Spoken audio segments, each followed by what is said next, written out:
2012 മഴവിൽ മനോരമയുടെ comedy festival എന്ന ഇതിലായിരുന്നു ഞാൻ തുടക്കം. അതിലൊരു ചേച്ചിയാണ് എന്നോട് പറഞ്ഞത്, നമുക്ക് ജൂനിയർ ആർട്ടിസ്റ്റ് ആയിട്ട് പോകാം. ജോലിക്ക് പോകുമ്പോൾ ബസ്സിൽ എല്ലാവരും എന്നെ കളിയാക്കും. അവിടെ മഞ്ജു വാര്യർ ഹവാൾഡാറിയിൽ വന്ന് നിന്നപ്പോൾ അവിടെ വന്ന് എത്തി നോക്കിയിട്ട് പോയത് എന്താണ്, കാസ്റ്റിംഗ് ഡയറക്ടർ എൻ്റെ നമ്പർ കൊടുത്തിട്ട് എന്നെ വിളിച്ചത് ആക്ഷൻ ഹീറോ. അപ്പം 10,000 ആൾക്കാരുണ്ടായിരുന്നു അവിടെ ഓഡിഷൻ ചെയ്യുമ്പോൾ. എനിക്ക് ചാൻസ് കിട്ടുമോ എന്ന് പറഞ്ഞ് എന്നും പോകാൻ പറ്റില്ല, കാരണം നമ്മൾ ഈ വാടകയ്ക്ക് കിടക്കുന്ന ആൾക്കാരാണ്. ആക്ഷൻ ഹീറോ കഴിഞ്ഞിട്ട് ഒരു 100ഓളം ഓഡിഷനൊക്കെ ഞാൻ പോയിട്ടുണ്ട്. വീണ്ടും ദയാവധം കാത്തു കിടക്കണ ആളുടെ നോക്കണ ഹോം നേഴ്സായിട്ട് ത്രൂ ഔട്ട് ക്യാരക്ടറാണ്.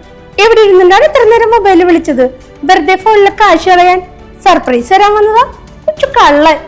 നാഥ നീ വരും കാലൊച്ച കേൾക്കുവാൻ കാതോർത്തു ഞാനിരുന്നു. നിവിൻ പോളി സാർ എന്നോട് പറഞ്ഞു, ഞാനും പറഞ്ഞു ഇടുന്നുണ്ട്, ഇങ്ങനെ നേരത്തെ ഇടുന്നുണ്ട്, അപ്പൊ എന്തെങ്കിലും ഇട്ടോ, കയ്യിൽ നിന്ന് ഇട്ടോ എന്ന് പറഞ്ഞു.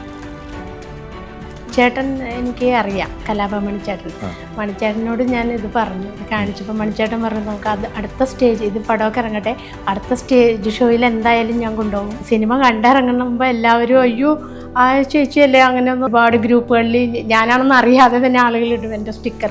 മണിച്ചേട്ടൻ എന്ന് പറയുമ്പോൾ എനിക്ക് മഴവിൽ മനോരമയിൽ ഞാൻ ഇത് ചെയ്യുമ്പോൾ കോമഡി ചെയ്യുന്ന സമയത്ത് എനിക്ക് പരിചയമായതാണ് മണിച്ചേട്ടൻ. പിന്നെ മണിച്ചേട്ടൻ എന്നെ മണിച്ചേട്ടൻ്റെ മോളുടെ ബർത്ത്ഡേക്കൊക്കെ വിളിക്കും. എനിക്ക് കുറച്ച് സാമ്പത്തിക മോനെ പഠിപ്പിക്കാനൊക്കെ തന്നിരുന്നു പുള്ളി. നമ്മൾ ആക്ഷൻ ഹീറോയിൽ ഇപ്പോൾ കരിയൊക്കെ തേച്ചിട്ട് ഒരു കോളനിയിലെ ഇതല്ല, അതിൽ ക്ലിക്കായപ്പോൾ മിക്ക പടങ്ങളും അങ്ങനെ തന്നെയാണ്. പൂവനങ്ങൾക്കറിയാമോ ഒരു പൂവിൻ വേദന നാടകം ചെയ്യുന്നത് സ്നേഹതീരം. രേണു സുധീനെ പരിചയപ്പെടാൻ പറ്റി അവിടെ വെച്ച്. തമിഴ് ചെയ്യാൻ പോയപ്പോൾ ഇതുപോലെ കോയമ്പത്തൂരുള്ള വലിയ സ്കൂൾ, ഒരു 5000 പിള്ളേർ പഠിക്കുന്ന ഒരു സ്കൂളിൽ ഗസ്റ്റായിട്ട് തന്നെ വിളിച്ചത്. ഹിന്ദി ഒരെണ്ണം ചെയ്തു. ഇതിൽ ഞാനൊരു തമിഴത്തിയായിട്ടായിരുന്നു. ജൂനിയർ ആർട്ടിസ്റ്റായിട്ട് ഒരു 10-22ഓളം പടങ്ങൾ ഞാൻ ചെയ്തു. 8ഓളം ആൽബങ്ങൾ ചെയ്തു, 2 പരസ്യങ്ങൾ ചെയ്തു, 10-18ഓളം ഷോർട്ട് ഫിലിം ചെയ്തു. കന്നിമാങ്ങ പ്രായത്തിൽ നിന്നെ ഞാൻ കണ്ടപ്പോൾ മാമ്പഴമാവട്ടേന്ന് എൻ്റെ പുന്നാരേ മാമ്പഴമാകട്ടേന്ന്. നമസ്കാരം, സ്റ്റോറി ബിഹൈൻഡ് യു JC സ്റ്റുഡിയോയുടെ ഈ എപ്പിസോഡിൽ നിങ്ങൾക്കറിയാം, മലയാള സിനിമയിൽ വർഷങ്ങളായിട്ട് വർക്ക് ചെയ്യുന്നുണ്ട്. എന്നാൽ ശ്രദ്ധിക്കപ്പെടുന്ന റോളുകൾ അധികം തേടി വരാത്തത് അവരറിയപ്പെടാത്തത് കൊണ്ടല്ല. അവസരങ്ങൾ എപ്പോഴും നമ്മളുടെ മുന്നിലേക്ക് വരണമെന്നുണ്ടെങ്കിൽ നമ്മൾ അതിനനുസരിച്ച് സിനിമയുടെ പുറകെ ഓടിയാൽ മാത്രമേ സിനിമയിൽ നമുക്ക് അവസരങ്ങൾ കിട്ടുള്ളൂ. അങ്ങനെ സിനിമയുടെ പുറകേലും മുൻപിലുമായിട്ട് മൂടിക്കൊണ്ടിരിക്കുന്ന ഒരു വ്യക്തിയാണ്, ഒരു ലേഡിയാണ് നമ്മുടെ മുന്നിലുള്ളത്. നമുക്ക് അവരിലേക്ക് ഡയറക്റ്റ് പോകാം, കാരണം കുറച്ച് കാര്യങ്ങൾ അശ്വതിയിൽ നിന്ന് തന്നെ നമുക്ക് അറിയാനുണ്ട്. അപ്പോൾ മനസ്സിലായില്ല, ഒരു ആർട്ടിസ്റ്റാണ്, അശ്വതി എന്നാണ് പേര്. നമുക്ക് അശ്വതിയെ ഡയറക്റ്റ് തന്നെ പരിചയപ്പെടാം. നമസ്കാരം അശ്വതി. Full name Ashwathi Kakkanad. അശ്വതി കാക്കനാട് എന്നാണ് അറിയപ്പെടുന്നത്. നിങ്ങൾക്ക് ഇദ്ദേഹത്തിൻ്റെ ഫേസ് ഓർമ്മയുണ്ടോ? ആക്ഷൻ ഹീറോ ബിജു എന്ന മൂവിയിൽ കള്ളന്റെ കാമുകിയായിരുന്നു അല്ലേ? അതെ അതെ, വയർലെസ്സുകളുടെ കാമുകി. ശരിക്കും വയർലെസ് നിങ്ങൾ അടിച്ച് മാറ്റി വീട്ടിൽ കൊണ്ടുപോയെന്ന് പറഞ്ഞ് കൊതുകുതിരി വെക്കാനായിട്ട്. അത് കാരണം ഇപ്പൊ എല്ലാ പോലീസുകാരും തിരിച്ചറിയുമല്ലോ, എല്ലാവരും ചോദിക്കാറുണ്ട് ഞങ്ങളുടെ വയർലെസ് അടിച്ചു മാറ്റിയ ആളുടെ കാമുകിയല്ലേ. ഓക്കെ, അതിനകത്ത് കൊതുകുതിരി നിങ്ങൾ നല്ല ഭയങ്കര സംഭവം തന്നെ കേട്ടാ. വയർലെസിന്റെ ഹാൻഡിലിന്റെ മുകളിലാണ് നിങ്ങൾ കൊതുകുതിരി വെച്ചേക്കുന്നത്. അതൊരു ശ്രദ്ധിക്കപ്പെടുന്ന ഒരു ക്യാരക്ടർ തന്നെയായിരുന്നു അല്ലേ? അതിലെ ഡയലോഗ് ഒന്ന് എന്തായാലും അശ്വതി, അതിന് മുമ്പായിട്ട് അശ്വതിയുടെ എത്ര നാളായി സിനിമ ഇൻഡസ്ട്രിയിൽ? 2012 മഴവിൽ മനോരമയുടെ ഇതില് കോമഡി ഫെസ്റ്റിവൽ എന്ന ഇതിലായിരുന്നു ഞാൻ തുടക്കം, ക്യാമറക്ക് മുന്നിലെത്തുന്നത്. അങ്ങനെ അത് കുറച്ച് എപ്പിസോഡ് ചെയ്ത് കഴിഞ്ഞപ്പോൾ അതിലൊരു ചേച്ചിയാണ് എന്നോട് പറഞ്ഞത്, നമുക്ക് ജൂനിയർ ആർട്ടിസ്റ്റ് ആയിട്ട് പോകാം. അപ്പം എനിക്കറിയില്ല ജൂനിയർ ആർട്ടിസ്റ്റ് ഡയലോഗ് ഒന്നും ഇല്ലാത്തതൊന്നും അറിയില്ല. സിനിമയിലല്ലേ ഭയങ്കര സംഭവമാണല്ലോ എന്നൊക്കെ പോയി. കുറേ 10-22 പടമൊക്കെ ഞാൻ അങ്ങനെ ചെയ്തു. അപ്പം അതിനകത്ത് ഡയലോഗൊന്നുമില്ല.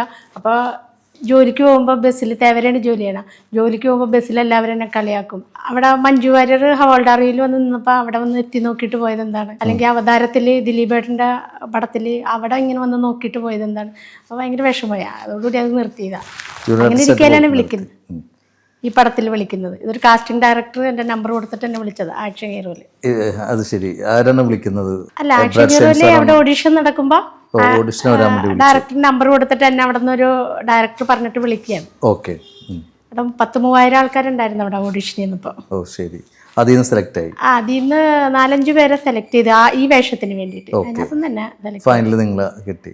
ഭയങ്കര സന്തോഷമായിരുന്നു അതിലൊക്കെ. ഇപ്പൊ നമ്മുടെ JC സ്റ്റുഡിയോന്റെ ഈ ഒരു ഫ്ലോറിൽ വന്നിരിക്കുമ്പോൾ നിങ്ങൾക്ക് സന്തോഷമുണ്ട്? അന്നത്തെ സന്തോഷമുണ്ട്. കാരണം ഇതുപോലെ ഒരു ഇന്റർവ്യൂ ഒക്കെ ഞാൻ ഒത്തിരിയൊക്കെ ഇതുപോലെ കൊടുത്തിട്ടുണ്ട്. പക്ഷെ എന്നാലും എനിക്കൊരു ജോലിയുണ്ട്. നമ്മൾ സിനിമ എനിക്ക് ചാൻസ് കിട്ടുമെന്ന് പറഞ്ഞ് എന്നും പോകാൻ പറ്റില്ല. കാരണം നമ്മൾ ഈ വാടകയ്ക്ക് കിടക്കുന്ന ആൾക്കാരാണ്. അപ്പം നമ്മൾ ജോലി കൊണ്ടൊക്കെയാണ് നമ്മൾ ജീവിക്കുന്നതും മോനെ പഠിപ്പിക്കുന്നതും ഒക്കെ.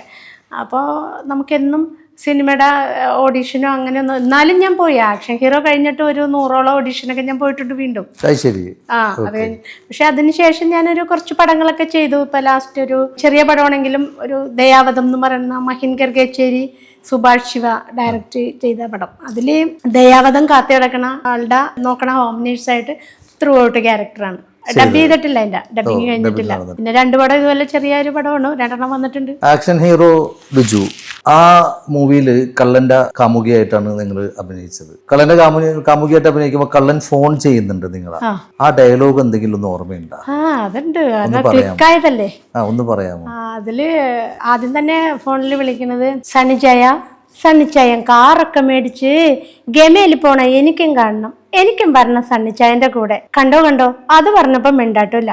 സണ്ണിച്ചായ ഇന്നലെ കൊണ്ടുവന്ന സാധനമില്ലേ, ഞാൻ ആരും കാണാണ്ട് ഒളിപ്പിച്ചു വെച്ചിട്ടുണ്ട്, ഞാനതൊക്കെ ഒരുക്കി വേറെ ഡിസൈനിലൊന്ന് പണിതോട്ടെ. നാഥ നീ വരും കാലൊച്ച കേൾക്കുവാൻ കാതോർത്തു ഞാനിരുന്നു.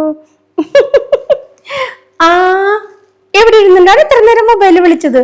വെറുതെ ഫോണിലെ കാശ് കളയാൻ സർപ്രൈസ് തരാൻ വന്നതാ കൊച്ചു കള്ളൻ. നിവിൻ പോളി കയറി വരുന്നു അല്ലേ ആ സമയത്ത്? അപ്പോ നിവിൻ പോളി കയറി വരുമ്പോൾ ആ ഫേസിന്റെ എക്സ്പ്രഷൻ, വാതിൽ തുറന്നു. അപ്പൊ നീ ഇത്ര നേരം വിളിച്ചത് സാറിനോടാണെന്ന് പറയുമ്പോഴേക്കും ഇങ്ങനെ നോക്കി.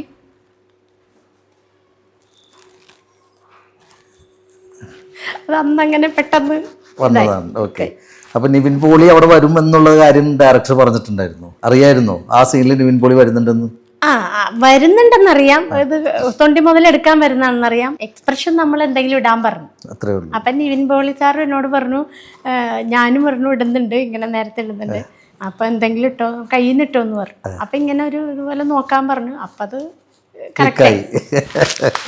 അത് നല്ലൊരു സംഭവമായിരുന്നു ജനങ്ങളുടെ മനസ്സിൽ. അതെ അതെ അതെ അതെ. അപ്പൊ ആക്ഷൻ ഹീറോ ബിജു എന്നാണ് ആ ഒരു സംഭവം സ്റ്റാർട്ട് ചെയ്തത്. അത് നല്ലൊരു തുടക്കം തന്നെയാണെന്ന് പറയാം അല്ലേ? അശ്വതി കിട്ടിയേക്കുന്ന ഒരു നല്ലൊരു തുടക്കമായിരുന്നു. ആക്ഷൻ ഹീറോ ബിജു കഴിഞ്ഞ് പുറത്തേക്ക് ഇറങ്ങുമ്പോൾ അതുവരെയും നിങ്ങൾ ഒളിഞ്ഞു നോക്കിപ്പോയി എന്നെല്ലാം പറഞ്ഞ ആൾക്കാർ ആക്ഷൻ ഹീറോ ബിജു എന്ന് പറയുന്ന ആ ഒരു ഫിലിം കഴിഞ്ഞതിന് ശേഷം എന്തായിരുന്നു ആളുകളുടെ ഇടയിൽ നിന്ന് കിട്ടിയേക്കുന്ന positive vibe? Action hero Biju ഇറങ്ങുന്നതിന് മുമ്പ് ട്രെയിലർ ഇറങ്ങിയല്ലോ. അപ്പം അതിനകത്ത് എൻ്റെ പടം കണ്ടപ്പോൾ എനിക്ക് ഭയങ്കര സന്തോഷമായിരുന്നേ. അപ്പം ഞാനിത് നമ്മുടെ മണിച്ചേട്ടൻ, എനിക്ക് അറിയാം കലാഭ മണിച്ചേട്ടനോട് ഞാൻ ഇത് പറഞ്ഞു. ഇത് കാണിച്ചപ്പോൾ മണിച്ചേട്ടൻ പറഞ്ഞു നമുക്ക് അടുത്ത സ്റ്റേജ്, ഇത് പടമൊക്കെ ഇറങ്ങട്ടെ, അടുത്ത സ്റ്റേജ് ഷോയിൽ എന്തായാലും ഞാൻ കൊണ്ടുപോകും എന്ന് പറഞ്ഞ് മണിച്ചേട്ടൻ്റെ സ്റ്റേജ് ഷോയിൽ. അപ്പോൾ അതൊക്കെ ഭയങ്കര സന്തോഷമായിരുന്നു. അപ്പോൾ പക്ഷേ പടം ഇറങ്ങി ഒരാഴ്ച കഴിഞ്ഞപ്പോൾ മണിച്ചേട്ടൻ മരണപ്പെട്ടു. അപ്പോൾ എന്നെ ഒരുപാട് ഹെൽപ്പ് ചെയ്തിട്ടുള്ള ഒരാളാണ്. അപ്പം പിന്നെ ഇത് കഴിഞ്ഞ് ഞാൻ ജോലിക്ക് പോകുമ്പോൾ ട്രോള് വന്ന്, പിന്നെ സിനിമ വന്നപ്പോൾ ഞാനും എൻ്റെ മോനും കൂടിയാണ് പോയി കണ്ടത്.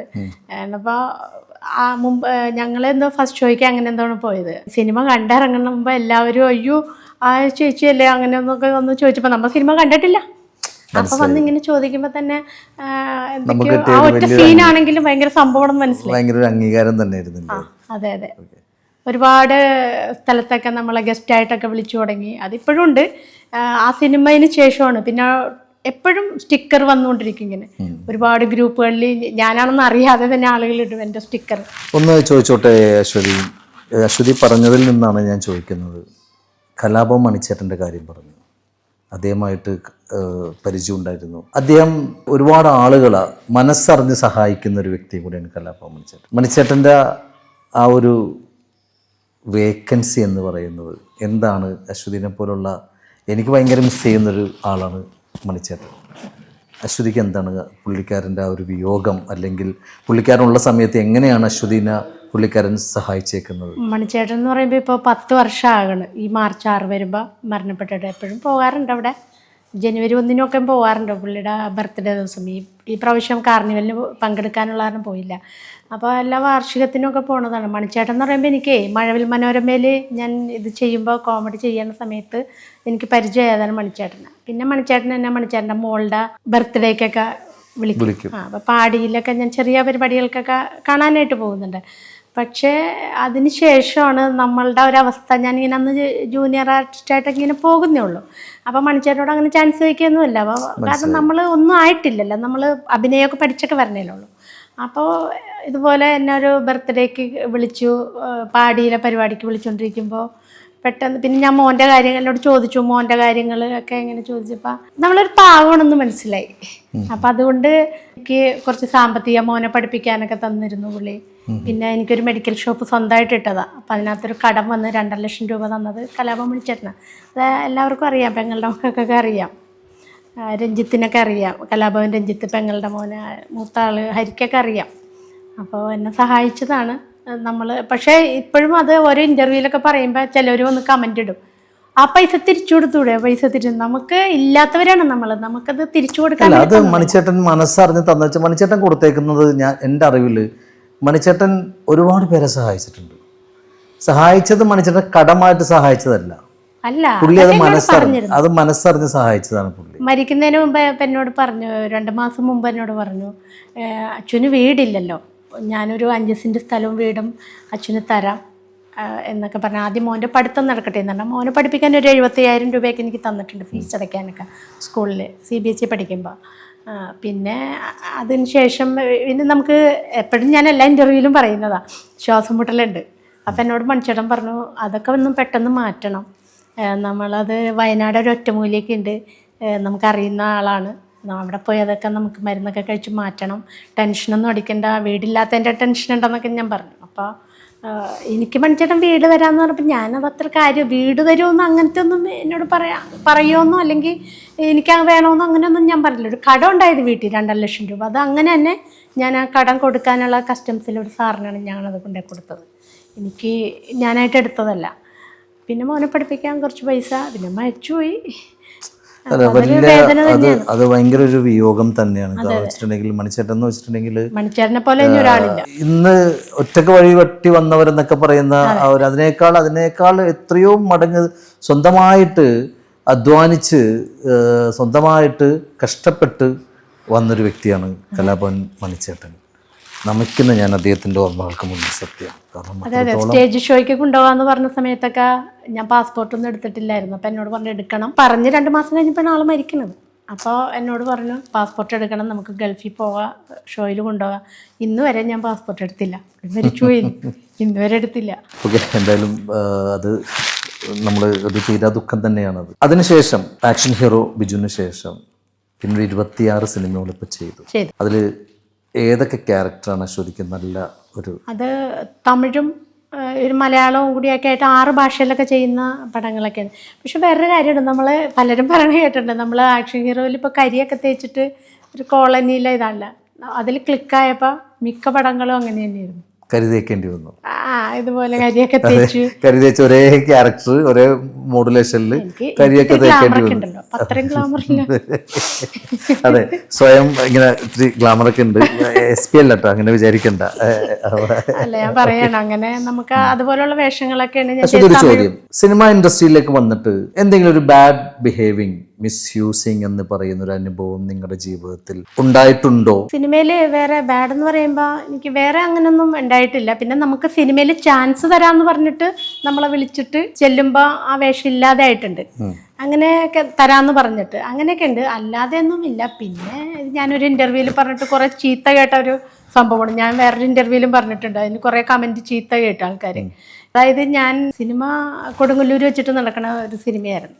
അന്ന് ജൂനിയർ ആർട്ടിസ്റ്റായിട്ട് ഞാൻ പോവുകയാണ്. ആ സമയത്ത് ഭക്ഷണം കഴിക്കാൻ പോയപ്പോൾ അറിയപ്പെടുന്ന ഒരു നടൻ ഒക്കെ ഉണ്ട്, അവരുടെ കൂടെയാണ് ഞാൻ നിൽക്കണത്. അപ്പോൾ ഭക്ഷണത്തിന് നിൽക്കുമ്പോൾ അവരുടെ കൂടെ അല്ല, നിങ്ങൾക്ക് ഫുഡ് വേറെ സ്ഥലത്താണെന്നൊക്കെ പറഞ്ഞു. ഞാൻ വേഗം അവിടെ പോയി സാറ് പറഞ്ഞിട്ടാണ് ഞാൻ ഇവിടെ വന്നത്. അപ്പോൾ സാറ് പറഞ്ഞത് ഞാൻ വിളിച്ചിട്ടാണ് വന്നതെന്ന് പറഞ്ഞപ്പോൾ ഇല്ല, നിങ്ങൾക്ക് അവിടെയാണെന്ന് പറഞ്ഞു. അപ്പോൾ ഭയങ്കര വിഷമമൊക്കെ തോന്നി. അതത്രയൊക്കെ ഉള്ളൂ. പിന്നെ ഇപ്പം നമുക്ക് അങ്ങനെയല്ല, ഇപ്പം നമ്മൾ ചെന്നാലും നമുക്ക് ആ കൂടെ തന്നെ. പക്ഷേ അത്രയൊക്കെ ഉള്ളു. അത് ഒരു ഇന്റർവ്യൂവിൽ പറഞ്ഞിട്ട് എന്നെ തെറിയേട്ടതാ. നമ്മുടെ ഇന്റർവ്യൂവിൽ അങ്ങനെ തെറി പറയാൻ വേണ്ടിയിട്ടുള്ള അല്ല ആൾക്കാരെ, എന്നിട്ട് നമ്മളെ കമന്റ് വന്ന് കുറെ നെഗറ്റീവ് പറഞ്ഞു. അല്ല, അശ്വതി പറഞ്ഞൊരു കാര്യം സിനിമ ഇൻഡസ്ട്രിയിൽ നടക്കുന്നൊരു കാര്യമാണ്. എന്താണെന്ന് വെച്ചിട്ടുണ്ടെങ്കിൽ തട്ട് തിരിച്ചിട്ട് ജൂനിയർ ആർട്ടിസ്റ്റിനെ സെപ്പറേറ്റ് ചെയ്ത് മെയിൻ ആർട്ടിസ്റ്റിനെ സെപ്പറേറ്റ്, എല്ലാ സിനിമയിലും അങ്ങനെ ഇല്ലെന്ന് തോന്നുന്നു. അത് ഒരു കാലഘട്ടത്തിൽ ഒരു എനിക്ക് തോന്നുന്നു ഈ ന്യൂജൻ മൂവികൾ ഇറങ്ങാൻ തുടങ്ങിയതിന് ശേഷം ഒരു 2017-18 ശേഷം ആ ഒരു വിഭാഗം ചെറുതായിട്ട് ഇല്ല. അതും അന്നും ആ സമയത്തും പണ്ടും മെയിൻ സ്ട്രീമിലുള്ള നടന്മാരെ എല്ലാവരെയും ഒന്നും ഇല്ല കേട്ടോ. ഇപ്പോൾ കുറച്ച്, ഞാൻ ആരും പേരെടുത്ത് പറയുന്നില്ല, അങ്ങനെയുള്ളവരും ഈ മൂവിയിൽ മാത്രമേ അങ്ങനത്തെ വിഷയമുള്ളൂ. ബാക്കി അതും ഒന്നും ഇല്ലാത്ത എത്രയോ പ്രൊഡ്യൂസർമാരുണ്ട്. എല്ലാവരെയും ഈക്വലായിട്ട് കാണുന്ന ഈക്വലായിട്ട് കാണുന്ന ഒരു ഇതാ. കൊറോണ കാലഘട്ടം കഴിഞ്ഞപ്പോഴത്തേക്കും എല്ലാം പിന്നെ ന്യൂജൻ ഇടിച്ച് കയറാൻ തുടങ്ങി. പിന്നെ അങ്ങനത്തെ ഒരു സംഭവം ഇല്ലാണ്ടായി. എന്നാലും ഇപ്പോഴും ഉണ്ട്, പൂർണ്ണമായിട്ട് മാറിയിട്ടുണ്ടെന്നല്ല പറയുന്നത്. തട്ടി തിരിച്ചിട്ട് കൊടുക്കുന്നത് അതിൽ നമ്മൾ ഓരോരുത്തരുടെ മൈൻഡാണത്. അല്ലാതെ വേറെ ഒരു ബാഡ് എനിക്കൊന്നും ഉണ്ടായിട്ടില്ല. തീർച്ചയാണോ? അങ്ങനെ ഒന്നും സംഭവം ഒന്നും ഉണ്ടായിട്ടില്ല എന്നുള്ളത് പറയാൻ മടിയല്ല, അങ്ങനെയൊന്നും ഉണ്ടായിട്ടില്ല. അത് ഈ ആക്ഷൻ ഹീറോയ്ക്ക് മുമ്പ് കുറെ നമ്മൾ കൂട്ടത്തോടെയൊക്കെ ഇങ്ങനെ പോയി ക്രൗഡിലൊക്കെ അല്ല പോയി നിന്നത്. അതിന് ശേഷം പോയിട്ട് സിനിമകൾ കിട്ടാന്ന് പറഞ്ഞിട്ട് കിട്ടാതിരുന്നു. ഞാനിത് പറയാൻ കാരണം വെച്ചിട്ടുണ്ടെങ്കിൽ ഞാൻ പേര് ഇവിടെ പരാമർശിക്കുന്നില്ല, അശ്വതിയും പേര് പരാമർശിക്കേണ്ട കാര്യമില്ല. ഒരു വ്യക്തി, എനിക്കും അശ്വതിക്കും കോമൺ ആയിട്ട് അറിയാവുന്ന വ്യക്തിയാണ്. അശ്വതിയായിട്ട് ഞാൻ ഇന്നലെ സംസാരിച്ചപ്പോൾ അയാളുടെ പേരെടുത്ത് ഞാൻ പറഞ്ഞു, ഞാൻ പക്ഷെ ഇപ്പൊ പറയുന്നില്ല. നമ്മൾ സദസ്സിൽ നമ്മൾ ഒരാളെ ഇൻസൾട്ട് ചെയ്യേണ്ട കാര്യമില്ല. അദ്ദേഹം ഇതേപോലെ പല ആർട്ടിസ്റ്റുകളെയും ബന്ധമുണ്ട്. പലരും പുള്ളി പല രീതിയിൽ മിസ്യൂസ് ചെയ്തേക്കുന്ന ഒരു വ്യക്തിയാണ്, എനിക്കറിയാം. ഞാൻ വർഷങ്ങളുടെ ഒരു പരിചയം എനിക്ക് ആ വ്യക്തിയുമായിട്ടുണ്ട്. അദ്ദേഹം ഞങ്ങൾ പനമ്പള്ളിനാറിൽ താമസിക്കുമ്പോൾ ഞങ്ങളുടെ വീട്ടിൽ വന്ന് ഭക്ഷണം കഴിച്ചിട്ട് പോകുന്ന ഒരു വ്യക്തിയാണ്. ഞങ്ങളൊരു മൂവി ഇൻഡിപെൻഡന്റ് ആയിട്ട് ചെയ്യാൻ നിൽക്കുന്ന സമയത്ത് അദ്ദേഹം ആ പ്രൊഡ്യൂസറിനെ ഞാൻ അൺഎക്സ്പെക്റ്റഡ് ആയിട്ട് പരിചയപ്പെടുത്തി കൊടുത്തു. നമ്മുടെ മനസ്സിന്റെ ഇതുകൊണ്ടാണ് നമ്മളെല്ലാവരെയും പരിചയപ്പെടുത്തി കൊടുക്കുന്നത്. കാരണം ഞാൻ അങ്ങനെ ഒരു ഗ്യാപ്പ് ഇടുന്നൊരു വ്യക്തിയല്ല. പക്ഷെ അതിനുശേഷം ഇപ്പം എനിക്ക് ഭയങ്കര ടെൻഷനാണ്. അങ്ങനെ ഞാൻ ആ പ്രൊഡ്യൂസർ പനമ്പള്ളിനാറിൽ ഞങ്ങളന്ന് റെന്റിന് താമസിച്ച സമയത്ത് ആ പ്രൊഡ്യൂസർ അവിടെ വന്നു. ഒരു പയ്യനാണ്, തൃശ്ശൂരുള്ള ഒരു പയ്യനാണ്. അദ്ദേഹം വന്നു, ഇയാൾ അവിടെ ഉണ്ടായിരുന്നു. ഇയാളെ പരിചയപ്പെടുത്തി കൊടുത്ത് ഇവർ രണ്ടുപേരും പുറത്തേക്ക് ഇറങ്ങിപ്പോയി. തിരിച്ച് ഞാൻ തന്നെ പുള്ളിയായിട്ട് ഇവിടെ, അദ്ദേഹം പോയി, പ്രൊഡ്യൂസർ തൃശ്ശൂരുകാരൻ, അയാൾ പോവുകയും ചെയ്തു. ഇയാളെ ഞാൻ തന്നെ ഇവിടെ ആലുവയിലേക്ക് കൊണ്ടുവരികയും ചെയ്തു. എൻ്റെ വണ്ടിയിൽ വന്നു. അന്ന് വൈകിട്ട് ആ പ്രൊഡ്യൂസർ എന്നെ വിളിച്ചിട്ട് പറഞ്ഞു, സച്ചിൻ സാറേ, ഞാൻ പുള്ളി പറഞ്ഞ പ്രൊജക്റ്റ് പുള്ളി ഒരു പ്രൊജക്റ്റ് എന്നോട് പറഞ്ഞു, ചെറിയൊരു പ്രൊജക്റ്റാണ്, ചെയ്തോട്ടെ. ഞാൻ പറഞ്ഞ സന്തോഷമുള്ളൂടെ, നീ ചെയ്തോ, കാരണം എന്തായാലും പുള്ളി അത് ചെയ്താലും അതിൻ്റെ ചീഫ് അസോസിയേറ്റ് ഞാൻ തന്നെയായിരിക്കും, എനിക്കതിൽ കുഴപ്പമൊന്നുമില്ല, നീ ചെയ്തു. നമ്മുടെ മനസ്സിൻ്റെ ഇതുകൊണ്ട് തന്നെയാണ് പറഞ്ഞത്. ഇപ്പോഴും ഈ ആൾക്കാർ ഇത് എത്ര പേര് കാണുന്നുണ്ടോ അവരുടെ മുമ്പിൽ തന്നെ ഞാൻ പറയുന്ന കാര്യം. ഇയാൾ ആ സിനിമയുടെ പൂജ നടക്കുന്ന സമയത്ത് എന്നെ വിളിച്ചില്ല. എനിക്കത് ഭയങ്കര ഇറിറ്റേഷനായി പോയി. ഇറിറ്റേഷനല്ല, മാനസികമായിട്ട് ഞാൻ അത് തകർന്നു പോയി. കാരണം നമ്മൾ വഴി കിട്ടിയ ഒരാളെ പൂജ, പക്ഷെ ആ പ്രൊഡ്യൂസർ എന്നെ വിളിച്ചിട്ട് പറഞ്ഞു വരണമെന്ന് പറഞ്ഞു. അങ്ങനെ ഞാൻ പറഞ്ഞില്ല, ഞാൻ വരില്ല, പുള്ളി എന്നെ വിളിച്ചില്ലല്ലോ. പിന്നെ ഞാൻ ഇല്ല, അത് നോക്കേണ്ട വരില്ല, നിങ്ങൾ എന്തായാലും വരണമെന്ന് പറഞ്ഞു. നിങ്ങളും ചേച്ചിയും കൂടി വരണം, വൈഫും കൂടി വരണമെന്ന് പറഞ്ഞു. ഞാൻ പറഞ്ഞു ഞാൻ വരാം, ഞാൻ നോക്കട്ടെ. പക്ഷെ ഞാൻ ഇവിടെ കൊണ്ടുപോയില്ല, വൈഫിനെ കൊണ്ടുപോയില്ല. ഞാനും വേറൊരു ചീഫ് അസോസിയേറ്റ് ഉണ്ട്, ഞാൻ ആ സമയത്ത് വർക്ക് ചെയ്തൊരു മൂവിയുടെ അജോഷ് എന്ന് പറഞ്ഞിട്ടൊരു ഗുജറാത്തിയാണ് പുള്ളി. മലയാളിയാണ്, പക്ഷേ ബോണംബോട്ട് ഗുജറാത്താണ്, മലയാളം സംസാരിക്കും. ഞങ്ങൾ രണ്ടും കൂടി പോയി പൂജ അറ്റൻഡ് ചെയ്ത് പോന്നു. പിന്നെ ആ സിനിമ ഒട്ടും നടന്നുമില്ല. സങ്കടം എന്ന് പറയുന്നത് അതാണ്. കാരണം ഒരു പ്രൊജക്റ്റ് ഒട്ടും നടന്നുമില്ല. നമ്മുടെ കയ്യിൽ നിന്ന് അയാളെ കൊണ്ടുപോവുകയും ചെയ്തു. ഭയങ്കര തരികിടയായിട്ടുള്ള ഒരു ഡയറക്ടറാണ്. അതിനുശേഷം അപ്പൊ മനസ്സിലായി കാണൂല ആരാണ് അദ്ദേഹം. അതിനുശേഷം ഒരു 2-3 വർഷം കഴിഞ്ഞപ്പോ ഇവിടെ വന്ന് ഈ സോഫയിലിരുന്നു, എൻ്റെ മദറിനോട് സംസാരിച്ചു. അപ്പോഴത്തേക്കാണ് ഞാൻ വന്ന് കയറും. നമ്മുടെ വീട്ടിലൊരാൾ കയറി ഇരിക്കുമ്പോൾ ഇറങ്ങി പോടാന്ന് പറയാൻ പറ്റില്ല. അദ്ദേഹം അയാളുടെ വൈഫും കൂടിയാണ് വന്നത്. അപ്പോഴും ഞാൻ താഴ്ന്നു, ഞാനത് സോൾവ് ആക്കി വിട്ടു. പിന്നെയും പുള്ളി എനിക്ക് തോന്നുന്നു പണതോടുകൂടി ഞാൻ അയാളെ കട്ട് ചെയ്ത് മാറ്റി. കാരണം ലോകത്തരികടയാണ്. ഞാൻ പേര് പറഞ്ഞു കഴിഞ്ഞാൽ പിന്നെ അയാൾക്കൊരു അവസരം മലയാള സിനിമയിൽ ഉണ്ടാവില്ല. ഇനിയും അയാൾക്കൊരു അവസരം ഉണ്ടാവില്ല. എനിക്കറിയാം, ഇങ്ങനത്തെ ക്യാരക്ടർ വെച്ച് പോകുന്ന ഒരാളും അധികകാലം മുന്നോട്ട് പോകില്ല. ഇന്നലെയും കൂടി ഞങ്ങൾ പറഞ്ഞ കാര്യമാണ്, അയാൾ ഉണ്ടായിരുന്നെങ്കിൽ ഒരു പക്ഷേ ഈ ക്യാമറക്ക് പുറകിൽ ഇരിക്കേണ്ട ആള്, പുള്ളി ഞങ്ങളുടെ എല്ലാ കാര്യങ്ങളും ചെയ്യുന്നുണ്ട്, ക്യാമറ വർക്കും ഒക്കെ ചെയ്തുകൊണ്ടിരുന്ന ആളാണ്. പുള്ളി ഇരുന്നേനായിരുന്നു, പക്ഷെ ഞങ്ങൾ പഠിപ്പിക്കാഞ്ഞിട്ടാ. അപ്പൊ അശ്വതിക്ക് അറിയാം കോമൺ ആയിട്ട്. ഞാൻ അത് പറയാൻ കാരണം ഇന്നലെ രാത്രി ഞാൻ ഫോൺ ചെയ്യുമ്പോൾ ഞാൻ സംസാരിച്ച പേര് പറയണ്ട, ഞാൻ വീണ്ടും പറയില്ല. അല്ല, അങ്ങനെയുള്ള ആൾക്കാരൊക്കെ ആർട്ടിസ്റ്റ് ആരാണെന്നോ കൂടെ നിൽക്കുന്നവരെ മിസ്യൂസ് ചെയ്യുന്ന ആൾക്കാരാണ്. എനിക്കത് വ്യക്തമായിട്ട് അറിയാവുന്ന കാര്യം കൂടിയാണ്, അതുകൊണ്ട് ചോദിച്ചത്. അപ്പൊ ആക്ഷൻ ഹീറോ ബിജു അത് നമുക്ക് ഇവിടെ അവസാനിപ്പിക്കാം. ഓക്കെ, അത് കഴിഞ്ഞ് ഇപ്പൊ 26ഓളം മൂവിയിൽ ചെയ്തു. ഇപ്പൊ നേരത്തെ എന്തോ ഒരു സംഭവം പറഞ്ഞായിരുന്നു, ഒരു ദയാവധം കാത്ത് കിടക്കുന്ന ഒരു, അത് തൃശ്ശൂര് കേച്ചേരിയിലുള്ള മഹിൻകർ കേച്ചേരി, സുഭാഷ് ശിവ രണ്ടുപേരും ഡയറക്ഷൻ ചെയ്ത ഒരു പടമാണ്. നമ്മുടെ രജിത്ത് സാറ്, ബിഗ് ബോസിലെ രജിത്ത് സാറ്, നന്ദകിഷോർ സാറ്, രജിത്ത് സാറൊക്കെ ഒരു പ്രധാന കഥാപാത്രമാണ്. ഞാനും അതിനകത്ത് രജിത്ത് സാർ ബിഗ് ബോസിലുണ്ടായിരുന്നു, നന്ദകിഷോർ സാർ ഒക്കെ ചെയ്ത്. ഞാനൊരു ത്രൂ ഔട്ട് ക്യാരക്ടറാണ് ദയാവധം. അതിൽ ഹോം നേഴ്സായിട്ടാണ് ദയാവധം കാത്ത് കിടക്കുന്ന ആളെ. അത് കഴിഞ്ഞു, ഡബ് ചെയ്തിട്ടില്ല. പിന്നെ ഇപ്പോൾ 2 ചെറിയ പ്രൊജക്റ്റ് വന്നിട്ടുണ്ട്. എഗ്രിമെന്റ് എഴുതാൻ പറഞ്ഞൊക്കെയാണ് എന്നെ വിളിച്ചിട്ടുണ്ട്. അപ്പം അങ്ങനെയൊക്കെ പോകുന്നു. പിന്നെ സ്റ്റേജ് ഷോ ഉണ്ട്, ഇന്നുണ്ട് ഒരു സ്റ്റേജ് ഷോ പറവൂര്. അതിൽ നമ്മൾ ഗാനമേള ഒക്കെ ഉണ്ടല്ലോ, അപ്പം നമ്മൾ ഫിഗർ ഷോയിലും, പഴയകാല ഫിഗർ ഷോയില് സ്കിറ്റും ഫിഗർ ഷോയിൽ നമ്മൾ സപ്പോർട്ട് ചെയ്യുന്നതാണ്. വിൻസെന്റ്, സുധീർ അവരുടെയൊക്കെ കൂടെ നമ്മൾ പാട്ടിൽ സപ്പോർട്ട് ചെയ്യും, ബ്ലാക്ക് ആൻഡ് വൈറ്റ്. പിന്നെ സ്കിറ്റ്, ലൈവ് സ്കിറ്റ്. അപ്പൊ ഷീലാമയും ഇവരൊക്കെയാണ് നിങ്ങൾ അവതരിപ്പിക്കുന്നത്, അതായത് സുധീറും സീസൺ അല്ലേ. മനസ്സിലായി. അതെ അതെ. നാടകം ചെയ്യുന്നുണ്ട് ഞാൻ അമച്ചറിൽ.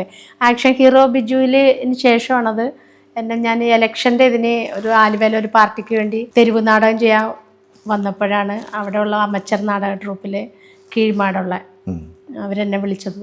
ഇപ്പോൾ ഞങ്ങൾ ചെയ്യുന്നത് പുതിയൊരു നാടകം ചെയ്യുന്നത് സ്നേഹതീരം. അത് മണികണ്ഠൻ കീരമത്ത് രചന, സംവിധാനം ചെയ്യുന്നത് നമ്മുടെ ടി എസ് മോഹൻ കീഴ്മാടുള്ളതാണ് നാടകം. ശരി ശരി.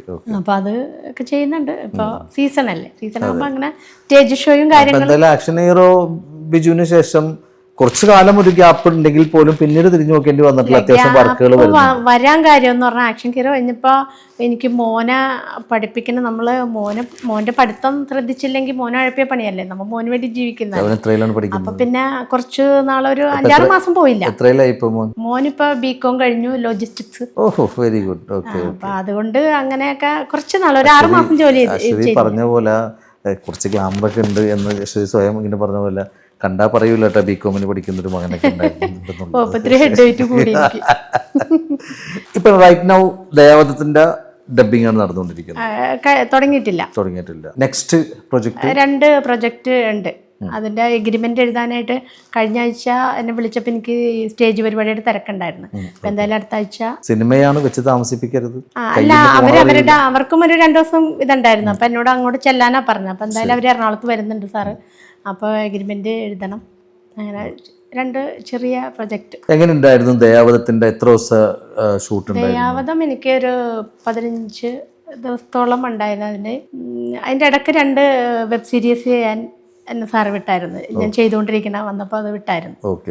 അതും അത് കഴിഞ്ഞ് എനിക്കൊരു 10-12 ദിവസം ഉണ്ടായിരുന്നു തൃശ്ശൂര്. എന്തായിരുന്നു അതിൻ്റെ ആ ഒരു 12 ദിവസം എന്ന് ആലോചിച്ച് നോക്കി. ഒരാളെ മരണശയ്യയിൽ, അതായത് മരണം വിധിച്ചിരിക്കുന്ന ഒരാള് കുത്തിവെച്ച് കൊല്ലണം അല്ലെ. അപ്പൊ അയാളെ ശുശ്രൂഷിക്കുന്ന ഒരു ഹോം നേഴ്സ് അല്ലേ. അത് ശരിക്കും പറഞ്ഞാൽ നിങ്ങളത് ചെയ്തുകൊണ്ടിരിക്കുമ്പോൾ ചിലപ്പോൾ നമ്മൾ ചില കഥാപാത്രത്തിനെ ഉൾക്കൊണ്ട് ചെയ്യുമ്പോൾ അതായിട്ട് നമ്മൾ മാറും. അപ്പൊ അങ്ങനെ ഒരു സിറ്റുവേഷനിൽ നിങ്ങൾ ചിന്തിച്ചിട്ടുണ്ടോ, ഇയാളെ ഞാൻ കൊല്ലേണ്ടി വരുമല്ലോ, അങ്ങനെ ഒരു ചിന്താഗതി മനസ്സിൽ വന്നിട്ടുണ്ടായിരുന്നു? അതൊക്കെ ഉണ്ട്. പക്ഷെ എനിക്കെന്ന് വെച്ചാല് ഞാൻ അതിനകത്തെന്ന് വെച്ചാല് ഇടയ്ക്കൊരു കോമഡിയും വരുമെന്നു. കാരണം ഞാൻ മരണം കാത്ത് കിടക്കണ്, അയാളുടെ മക്കള് UK വരുന്നത് എല്ലാം ചെയ്യണം.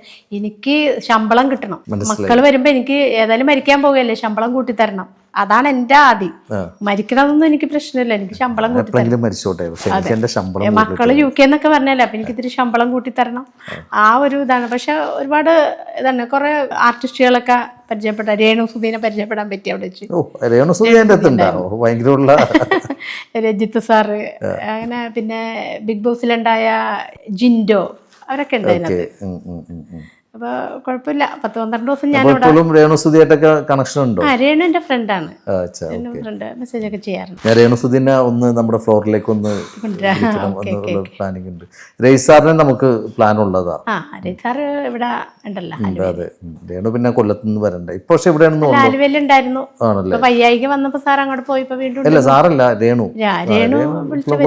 അപ്പൊ അങ്ങനെ അവരെയൊക്കെ ഒരു കമ്പനി ആ മൂവിയുടെ ലൊക്കേഷൻ. അതേപോലെ എന്തെങ്കിലും ഒരു അനുഭവം ഈ 26 മൂവിയിൽ അനുഭവിച്ച് വർക്ക് ചെയ്തതിൽ അങ്ങനെ എന്തെങ്കിലും നമുക്ക് ആ ഷൂട്ടിംഗ് ലൊക്കേഷനിൽ നമുക്ക് ഭയങ്കര ഒരു ഫീൽ എന്ന് വെച്ചാൽ അങ്ങനെയല്ല, ആ ക്യാരക്ടർ ഉൾക്കൊണ്ട് ചെയ്തുകൊണ്ടിട്ട് ഫീൽ ചെയ്ത ഏതെങ്കിലും ഒരു കഥാപാത്രം ഓർമ്മ? എനിക്ക് തമിഴ് ചെയ്യാൻ പോയപ്പോൾ മലയാളികളൊക്കെയാണ് അതിനകത്ത്. ഇപ്പം തമിഴ് ചെയ്യാൻ പോയപ്പോൾ ഇതുപോലെ കോയമ്പത്തൂർ, ചെന്നൈ, വടവളനിയിലൊക്കെ ഷൂട്ട് നടന്നപ്പോൾ അവരവിടെ കോയമ്പത്തൂരുള്ള വലിയ സ്കൂൾ, ഒരു 5000 പിള്ളേർ പഠിക്കുന്ന ഒരു സ്കൂളിൽ ഗസ്റ്റായിട്ട് എന്നെ വിളിച്ചിരുന്നു അവിടുത്തെ സാറൊക്കെ. അപ്പം ഞാനും ഓർത്തു അവിടെ നമ്മൾ ഈ മലയാളത്തിലെ പോലെയൊന്നും അല്ല, അവിടെ നമ്മൾ ഈ ചെറിയ ഒരു ആർട്ടിസ്റ്റ് ആണെങ്കിലും ഭയങ്കര ബഹുമാനമായിരുന്നു.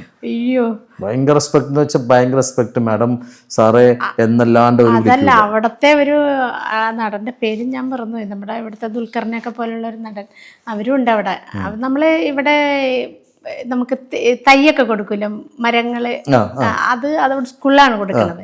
അപ്പോൾ ആ പരിപാടിയാണ്. അപ്പം നടനും ഉണ്ട്, ഞാനും ഒക്കെ ഉണ്ട്. അപ്പോൾ അവിടെ ചെന്നപ്പോൾ ഭയങ്കര സന്തോഷവും. കാരണം അവരൊക്കെ നമ്മളോട് ഒരു റെസ്പെക്റ്റ് എന്ന് പറയുമ്പോൾ അല്ലാതെ അത് കുറച്ച് അധികം പൈസയൊക്കെ നമുക്ക് ജീവിതത്തിൽ ചെറിയൊരു പ്രോഗ്രാമിന് അല്ലെങ്കിൽ ഗസ്റ്റായിട്ടൊക്കെ വിളിക്കുമ്പോൾ അത്രയും പൈസയൊന്നും കിട്ടിയിട്ടില്ല. അതൊക്കെ ഭയങ്കര സന്തോഷമായിരുന്നു.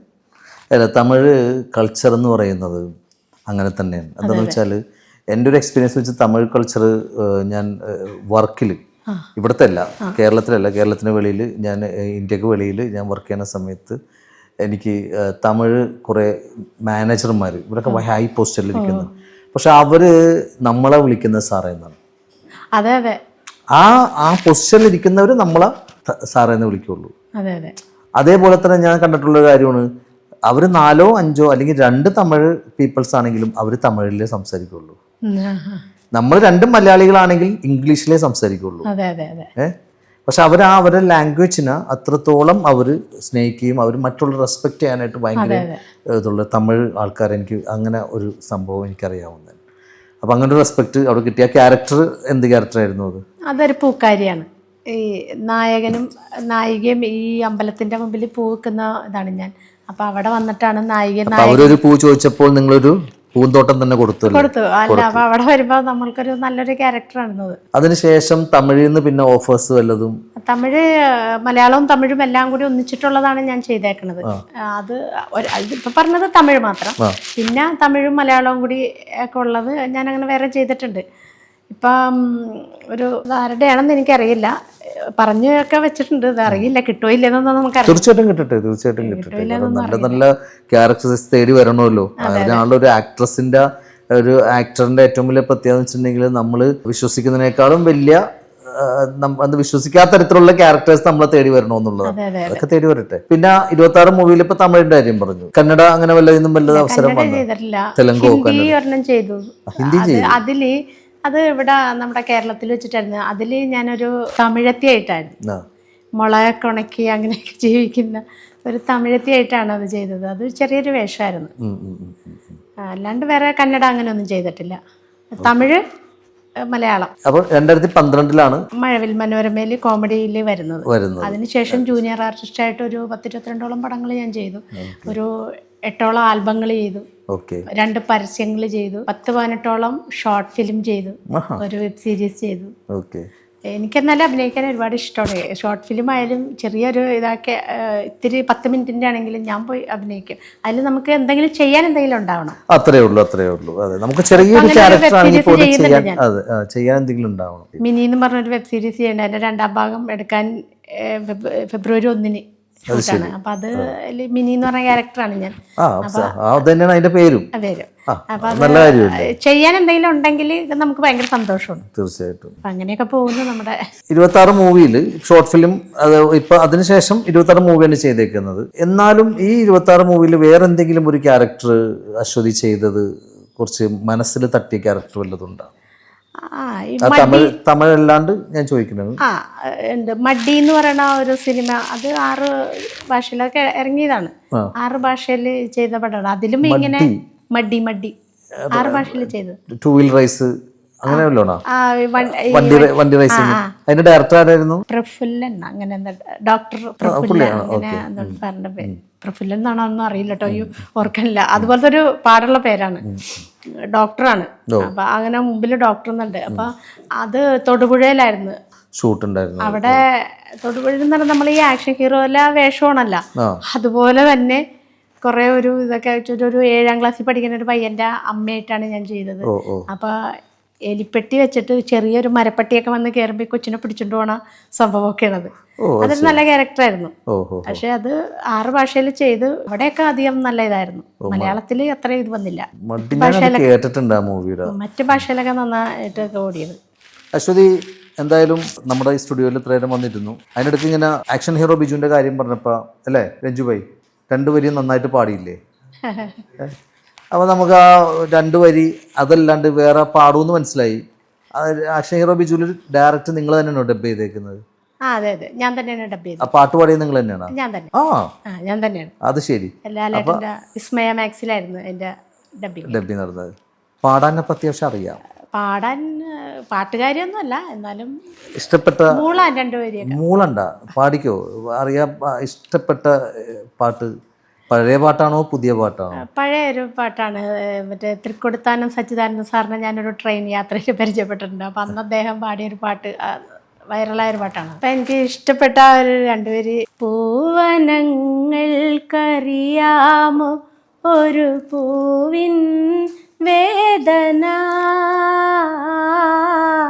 പൂവിൻ വേദന, പൂവനങ്ങൾക്കറിയാമോ ഒരു പൂവിൻ വേദന, പൂവിൻ വേദന, ഓടക്കുഴലിൻ എന്തറിയാം പാടും കരളിൻ വലുകൾ, ഓടക്കുഴലിൻ എന്തറിയാം പാടും കരളിൻ. മറന്നുപോയി. നന്നായിട്ട് പാടി. രസകരമായിട്ട് പാടി. കാരണം എല്ലാവരും പാട്ടുകാരൊന്നും അല്ലല്ലോ, എന്നാലും എല്ലാവരും പാടാൻ തയ്യാറുള്ള ആൾക്കാരാണ്. മണിച്ചേട്ടന്റെ പാട്ടൊക്കെ കിട്ടണ വഴിക്ക് അങ്ങോട്ട് പാടും. മണിച്ചേട്ടന്റെ ഒരു 2 വരി പാടാൻ പറ്റുമോ? മണിച്ചേട്ടന്റെ കണ്ണിമാങ്ങ പ്രായത്തിൽ നിന്നെ ഞാൻ കണ്ടപ്പോ മാമ്പഴമാകട്ടേന്ന് എൻ്റെ പുന്നാരേ, മാമ്പഴമാകട്ടേന്ന്. കണ്ണിമാങ്ങ പ്രായത്തിൽ നിന്നെ ഞാൻ കണ്ടപ്പോൾ മാമ്പഴമാവട്ടേന്ന് എൻ്റെ പുന്നാരേ, മാമ്പഴമാകട്ടേന്ന്. വെള്ളയമ്മപ്പുള്ളിയുള്ള മിന്നുന്ന പാവാട എത്ര ഞാൻ വാങ്ങിത്തന്നു എൻ്റെ പുന്നാരേ, എത്ര ഞാൻ വാങ്ങിത്തന്നു. ഇന്നലെ നീട്ട മഞ്ഞ ചുരിദാറ് ആരുടെ കാശാണടേ എൻ്റെ പുന്നാരേ, ആരുടെ കാശാണടേ.